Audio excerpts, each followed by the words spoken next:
Hello दोस्तों, आइए teaching aptitude से रिलेटेड कुछ क्वेश्चन करते हैं जो आमतौर से यूजीसी नेट में पूछे जाते हैं। पहला क्वेश्चन है, which among the following is not a characteristics of a good teaching. एक अच्छी टीचिंग की विशेषता कौन सी नहीं है? A, clarity of expression. B, ability to control students. C, emphasis on rote memorisation. D, use of teaching ads.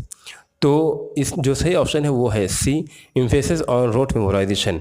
रटने पर जोर देना ये एक अच्छी टीचिंग की विशेषता नहीं है, क्योंकि अच्छी जो टीचिंग होती है वो अंडरस्टैंडिंग को प्रमोट करती है, रटने को प्रमोट नहीं करती है। अगला क्वेश्चन है, which domain of learning is concerned with attitude formation. A, cognitive. B, affective. C, psychomotor. D, metacognitive.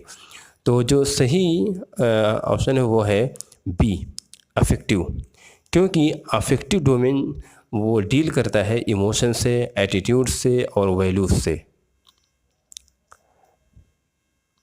अगला क्वेश्चन है, the primary goal of formative assessment is to. Formative assessment का प्राइमरी गोल क्या है? A, assign grades. B, evaluate end results. C, provide feedback for improvement.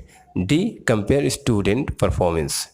तो सही option है इसका C, provide feedback for improvement.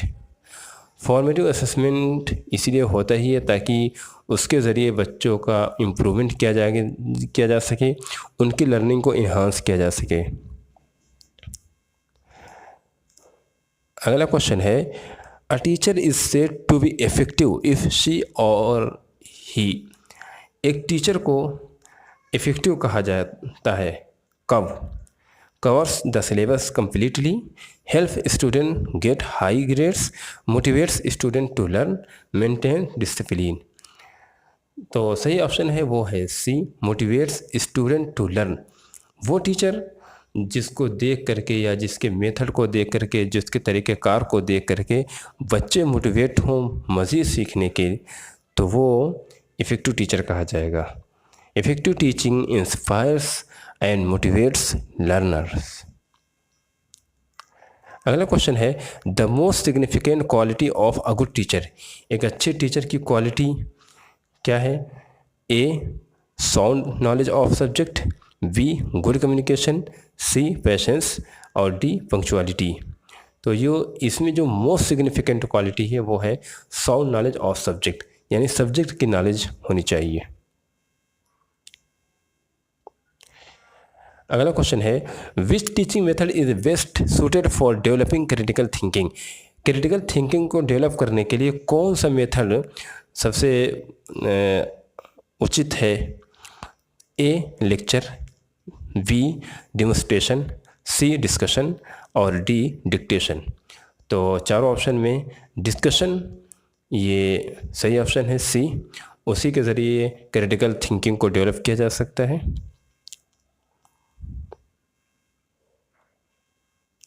क्योंकि discussion जो method होता है वो उसमें हम एनालाइज भी कर लेते हैं, उसमें हम इवेल्युएट भी कर लेते हैं बच्चे के आइडियाज़ को, बच्चे के तरीक़ेकार को।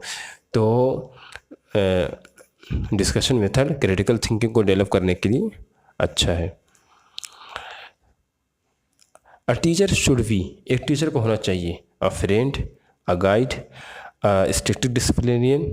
और D, all of the above. तो सही जो ऑप्शन है वो ऑल ऑफ द अबव, क्योंकि एक टीचर मल्टीपल रोल अदा करता है, तो ये सारी चीज़ें उसके अंदर होनी चाहिए। अगला क्वेश्चन है, in pedagogy the term scaffolding refers. Scaffolding की मीनिंग क्या है? A, punishment for mistakes. B, provide support to learners. C, building structures. और डी, रिमूविंग डाउट्स। तो सही जो ऑप्शन है वो है B, providing support to learners. Learner को सपोर्ट प्रोवाइड करना। Scaffolding involve supporting students as they learn. अगला क्वेश्चन है, the term ICT in education refers to. ICT, A, international communication technology. B, information and communication technology. C, integrated communication tool. और D, Indian classroom techniques. तो जो सही option है वो है B, information and communication technology. अगला question है, micro teaching focuses on. Micro teaching ये फोकस करती है किस पर? A teaching large classes, B administrative skills, C teaching specific skills in short time, और डी करिकुलम डेवलपमेंट। तो जो सही ऑप्शन है वो है सी teaching specific skill in short time. Micro teaching is used to improve specific teaching skills. अगला question है which of the following is the most student center teaching method? A lecture method, B project method, C dictation method, और D authoritative method. तो जो most student center teaching method है वो है project method, क्योंकि बच्चे बिल्कुल एक्टिव होकर इसमें शामिल होते हैं, पार्टिसिपेट करते हैं।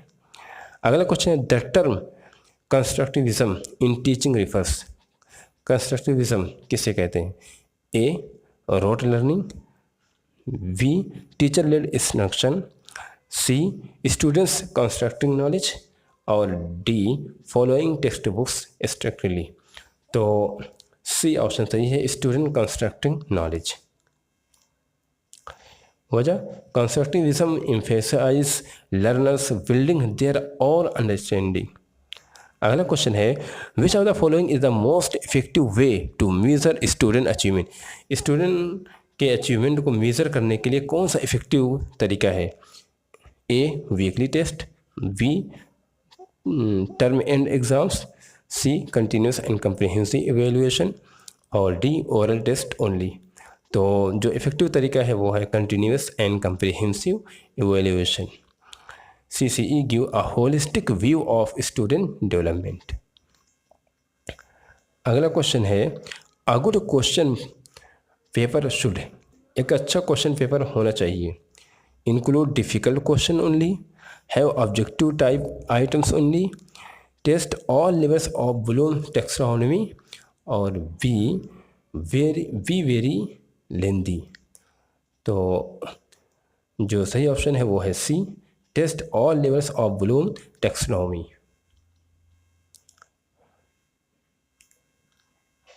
अगला क्वेश्चन है which of the following is not a barrier to effective communication is the in the classroom. Classroom में कौन सा इफेक्टिव कम्युनिकेशन के लिए बैरियर नहीं है? A noise, B interest of students, C language differences, और डी इनअटेंटिवनेस। तो effective communication के लिए जो बैरियर नहीं है वो है इंटरेस्ट ऑफ द स्टूडेंट्स। अगला क्वेश्चन है Bloom's taxonomy includes how many levels in the cognitive domain? A4, B5, C6 और D7। अभी इससे पहले क्वेश्चन आया था कि एक अच्छे क्वेश्चन पेपर के लिए क्या होना चाहिए, तो ये था कि सारे लेवल्स उसमें शामिल होना चाहिए ब्लूम्स के। तो ब्लूम्स के लेवल कितने हैं? वो हैं 6। तो ऑप्शन सी सही है। और कौन कौन से हैं? Remember, understanding, apply, analyse, evaluate और क्रिएट। तो जब हम क्वेश्चन पेपर को सेट करें तो ये 6 बातें या 6 लेवल को ध्यान में रखें। Which of the following is the characteristics of learner centre instruction? A teacher controls all activities, B emphasis on memorization, C passive learning, और D active engagement of learners. तो सही ऑप्शन जो है वो है D active engagement of learners. अगला question है teaching is best described. Teaching को डिस्क्राइब किया जा सकता है सबसे best. A transferring information, B a process of training memory, C a process of facilitating learning, और डी डिलीवरिंग लेक्चर। तो सही जो ऑप्शन है वो है C a process of facilitating learning. Teacher facilitate करता है ताकि बच्चे आसानी से सीख सकें। तो teaching is not about telling but enabling learning.